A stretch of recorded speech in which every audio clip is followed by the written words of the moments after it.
Alors, salut, dans notre tutoriel d'aujourd'hui, nous allons vous montrer comment comprendre la notion d'ordre ratio. Nous allons de ce fait entrer de fond en comble dans la définition théorique de l'ordre ratio, du risque relatif et comment est-ce qu'on peut l'utiliser dans la recherche des facteurs de risque.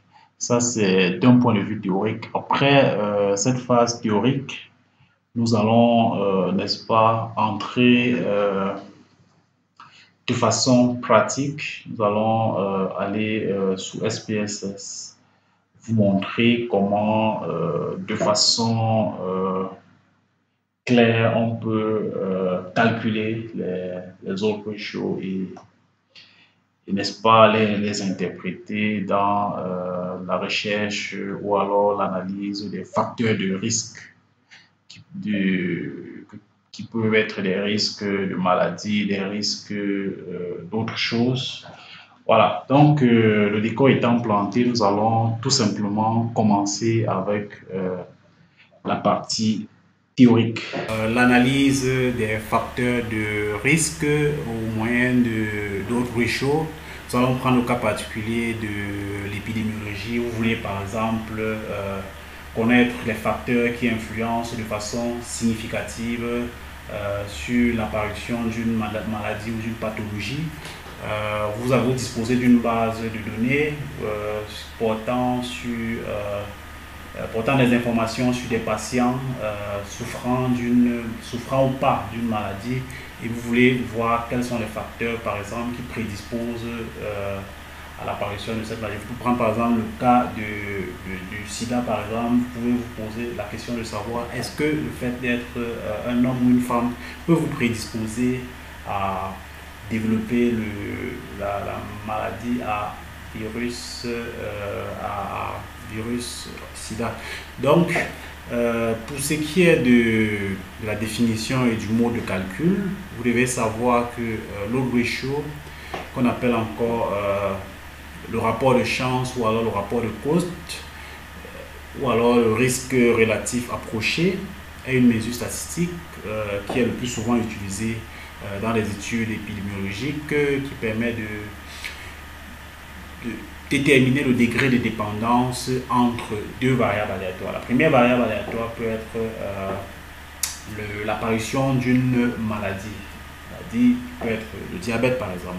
On aimerait par exemple savoir est-ce que le fait d'être de sexe masculin ou de sexe féminin prédispose à développer le diabète. Voilà. Et donc, on va prendre deux événements qui arrivent à deux groupes d'individus. Le premier groupe d'individus, nous l'avons dénommé ici le groupe A, et le deuxième groupe d'individus, c'est le groupe B. Et dans chaque groupe, on peut avoir des individus qui ont la maladie ou pas. Donc, on aimerait savoir si le fait d'appartenir au groupe A ou alors le fait d'appartenir au groupe B est à risque ou alors protecteur contre la maladie. Par exemple, pour prendre le cas d'épidémiologie le plus souvent utilisé dans les études de type cas témoin. Voilà. Donc, si la probabilité que l'événement arrive alors dans le groupe A est P par exemple, et que la probabilité que l'événement arrive dans le groupe B est Q, alors l'odds ratio se calcule en faisant de la façon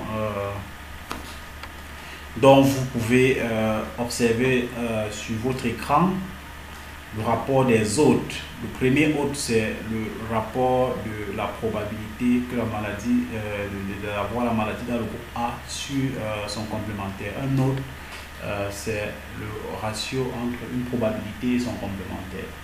Et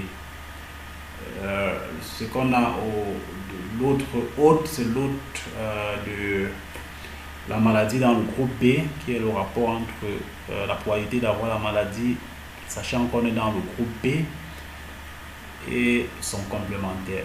Voilà. Donc, voilà comment l'odd ratio se calcule de façon théorique. Alors, mais de façon plus pratique, on a, par exemple, pour ne rester que dans le cadre de la maladie, on a par exemple des cas qui sont des personnes affectées par la maladie, et puis les témoins qui est noté, qui sont notés dans ce tableau avec la terminologie controls en anglais, case pour dire cas et control pour dire témoin. Donc les cas sont des personnes qui sont affectées par la maladie, et les contrôles sont des personnes qui ne sont pas affectées par la maladie. Et puis expose sont des personnes du groupe qu'on a appelé plus haut le groupe A, de personnes ayant, nous l'avons dit, le groupe d'individus A, les personnes du groupe A, et puis les personnes qu'on a appelées non exposées ici sont les personnes du groupe B. Et donc dans chaque groupe, on peut avoir des malades comme des non malades. Et donc dans ce tableau par exemple, le nombre de personnes malades qui sont dans le groupe des personnes dites exposées sont A. Le nombre de personnes du groupe des personnes dites exposées qui n'ont pas la maladie sont au nombre de B. Et donc vous pouvez par vous-même compléter le tableau. Et donc notre odd ratio en fait c'est le rapport entre les odds.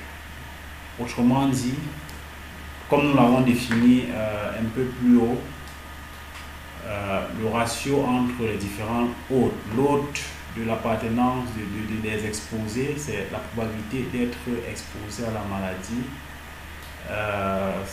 d'avoir la maladie sachant qu'on est exposé, qui est P, et sont complémentaires.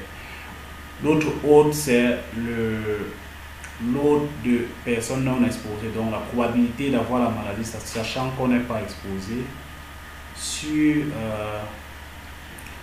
sont complémentaires. Et donc ce rapport d'odd là est ce qu'on appelle l'odd ratio, qui peut se déterminer sachant que P dans notre cas, la probabilité d'être exposé à la maladie sachant qu'on est exposé, c'est le nombre de personnes exposées ayant la maladie sur le nombre total de personnes exposées. Donc c'est ça qui se calcule ainsi. Et notre Q, la probabilité d'avoir la maladie sachant qu'on n'est pas exposé, c'est le nombre de personnes exposées, C, divisé par le nombre total de personnes non exposées, qui est C sur D. Et ceci dit, cette détermination de nos paramètres P et Q nous permettent de retrouver cette relation d'odd ratio qui est donnée là. Et donc les interprétations peuvent suivre. Et donc lorsque vous avez un odd ratio qui est de 1, on peut dire que on peut tirer comme conclusion que la maladie est indépendante du groupe. Cela signifie tout simplement que l'on soit dans le groupe des personnes dites exposées, ou alors que l'on soit dans le groupe de personnes non exposées, on a les mêmes chances de développer la maladie. Et donc le deuxième cas, c'est le cas où l'odd ratio est supérieur, de l'événement est supérieur à 1. On dira dans ce cas que la maladie est plus fréquente dans le groupe A. Donc les personnes du groupe A, ou alors les personnes exposées, dites exposées, ou alors ceux du groupe A, la maladie est plus présente, on est plus susceptible de développer la maladie lorsqu'on est dans le groupe A que lorsque l'on est dans le groupe B. Si on prend par exemple le cas du sexe, et du diabète par exemple, si par exemple après nos calculs dans notre échantillon, on se rend par exemple compte que notre odds ratio est supérieur à 1 et que nous avions considéré que notre groupe A était les hommes et notre groupe B était constitué de femmes de notre échantillon, on pourrait par exemple tirer la conclusion dans le cas où notre odds ratio est supérieur à 1 que les personnes du sexe masculin sont susceptibles de développer le diabète que celles de sexe féminin. Et donc l'autre cas, c'est le cas où l'odds ratio est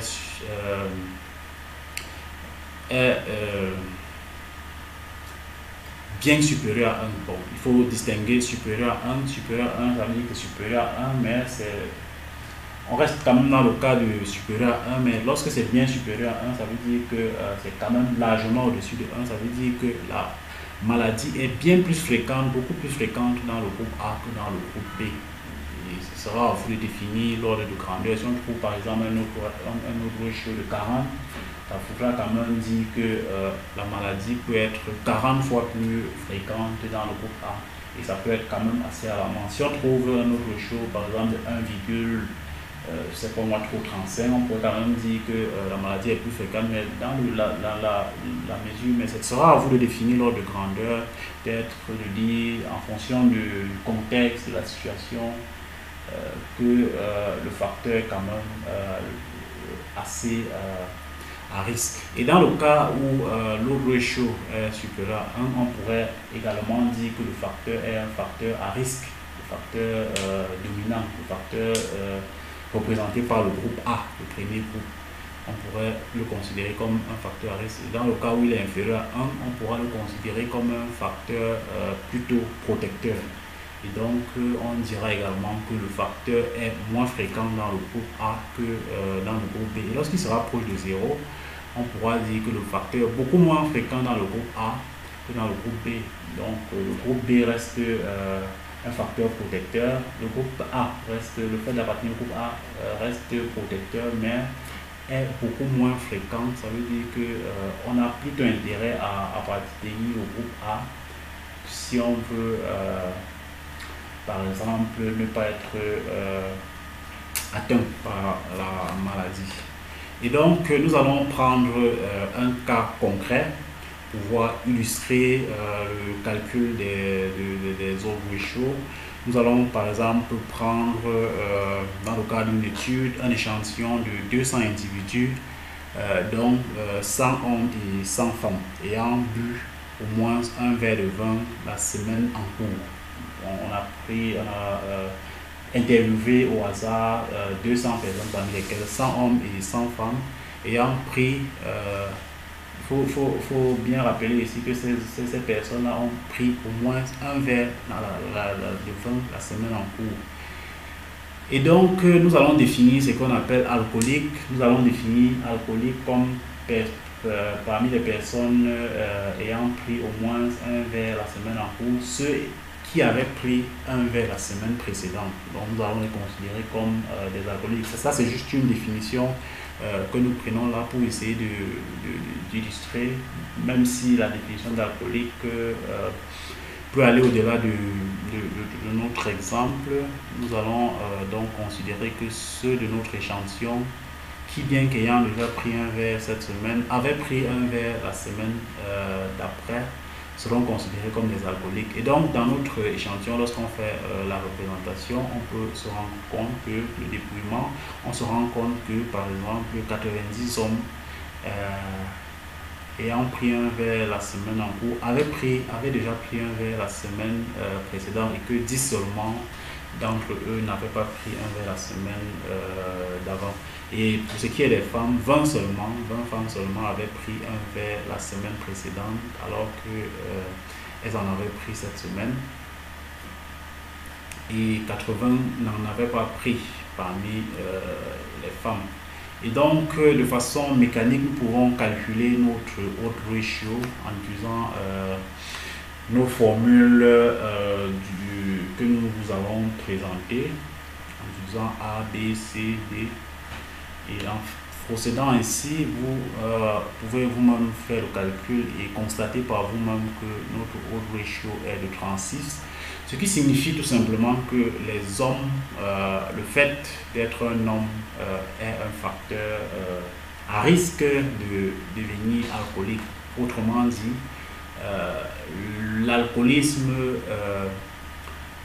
est plus prépondérant dans le groupe des hommes. Le fait d'être un homme prédispose naturellement à être alcoolique par rapport au groupe de personnes de sexe opposé. Et donc le chiffre 36 qui est là signifie tout simplement que dans la population considérée, les hommes sont 36 fois plus, ont 36 fois plus de chances d'être alcooliques que les femmes. Voilà, je vais vous montrer comment faire un tableau croisé sous le logiciel SPSS et par la suite je vais vous montrer comment estimer les odd ratios et les risques relatifs. Alors commençons d'abord par ouvrir notre base de données SPSS. Nous allons aller dans l'onglet analyse, analyse descriptive, statistiques descriptives, tableau croisé. Alors vous cliquez sur tableau croisé. Il faut choisir la variable ligne, la variable colonne et éventuellement la variable là où les variables couchent, la variable couche. Ok. Donc dans le cadre de ce tutoriel, nous allons considérer une variable qui permet de définir une pathologie puisqu'il s'agit d'une base de données médicale. Nous allons considérer comme pathologique que les patients qui ont une concentration d'acide urique supérieure à 70 et non pathologique dans le cas contraire. Alors, nous avons à cet effet défini une variable uricémie 70 qui prend la valeur 1 si l'uricémie est supérieure à 70 et 2 sinon. C'est cette variable que nous allons insérer en colonne.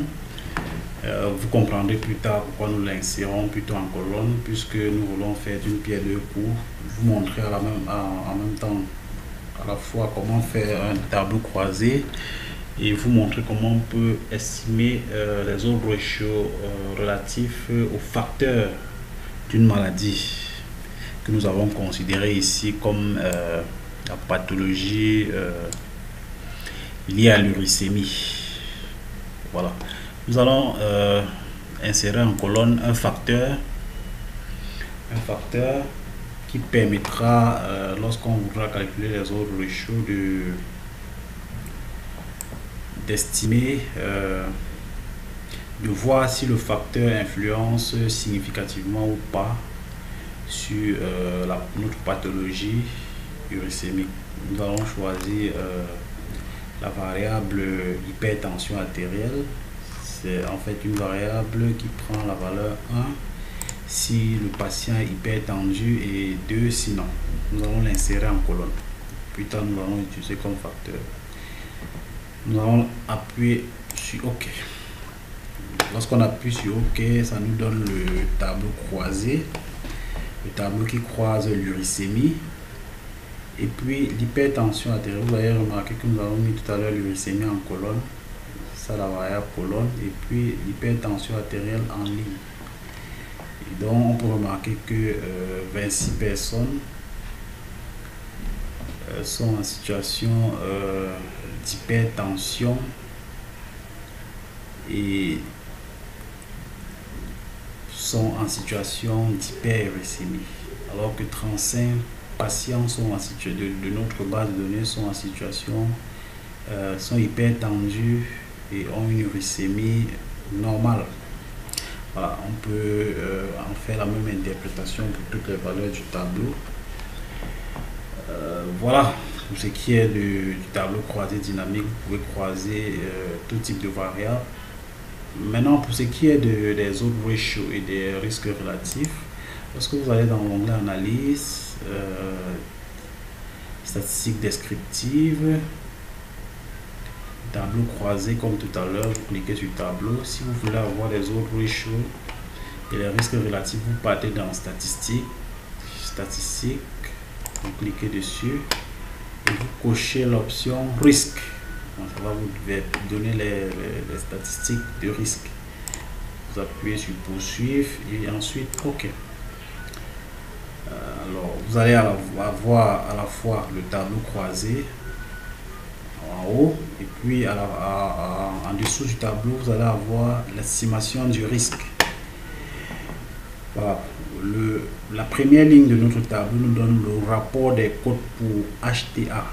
Oui sur non. Ça signifie quoi? Ça signifie que le 2,16 qui est là représente load ratio. Load ratio de ce qui permet de caractériser la pathologie hyperuricémie. Là, le risque relatif, c'est la deuxième ligne de notre tableau pour cohorte uricémie 70 égale hyper. Voilà.